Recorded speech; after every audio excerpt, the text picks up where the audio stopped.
ng'omu kaweefube okutumbula embeera y'Abannayuganda mu byenfuna n'okwekulaakulanya aba banka ya Diamond Trust mu Kampala batandise okuwa abantu ebirabo nga babeebaza olw'okubaagala ennyo n'okwagala okwekulaakulanya nga bagulawo akawunta mu nkola eyitibwa financial literacy. Okay, now you bring your other friends and everybody to make it a bigger family. Kino kididde ebbanga okutandika enkola y'okusomesamu abantu engeri gye bagenda okugulamu akawunta nga bateekako ssente ze balina okubasobozesa okubeera n'obulamu obw'omu maaso nga bweyagaza. Kampeyini eno okusinga y'abantu aba bulijjo awamu n'abaana b'amasomero okulaba nga obulamu obw'omu maaso bubagondera. This is to encourage people. This is not a one-time activity.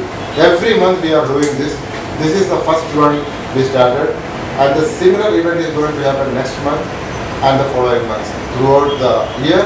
Omukolo omukulu ogw'okwasa abantu ebirabo gubadde ku kitebe ekya banka eno ekikulu ku luguudo lwa Jinja wano mu Kampala, era ng'abantu abeerako baweereddwa ebirabo mubadde tiketi ezibatwala e Dubai, gattako kaadi ez'okusubula ebintu mu supermarket eya Nakumatt ne decoder eza GoTV. Lucky winners of gift vouchers to Nakumatt. So each of you is going to get a gift voucher. It is valid for a month. The whole of August. Feel free to pass by at any time of your convenience.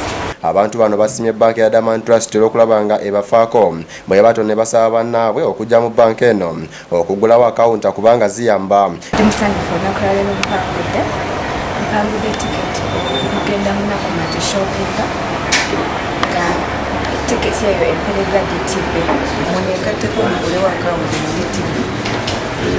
Sente zaabwe ntono nnyo, tebasala sente ziri awo, naawe osobola ogyenyumirizamu nga kasente ko bakataddeyo era bw'okasanze. Tukubiriza abavubuka abali oba abali ku kyekubo ne bajja ku DTB ne balaba ekigenda mu maaso ne bagula akawunti eyo ejja kubayamba.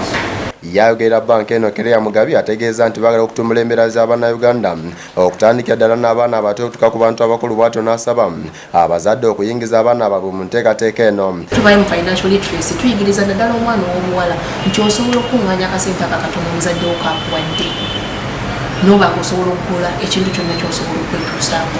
Ategeeza nti kampeyini eno ekyagenda mu maaso era n'asaba abantu okugijjumbira. Financial management n'oyiga ebyokukwata by'essente zo wenga omuntu entono ezo z'oba oyingiza muzadde wo zaakuwadde wakuwa omutwalo n'oterekako 3,000 wakwongera n'oterekayo 2 osobola okuweza ssente ezo n'osobola okuba nga okolera future yo naddala kati abaana bamala okusoma naba nga talina na mulimu. Decent Segujja yakusakidde eggulire lino ku lwa Bukedde TV1.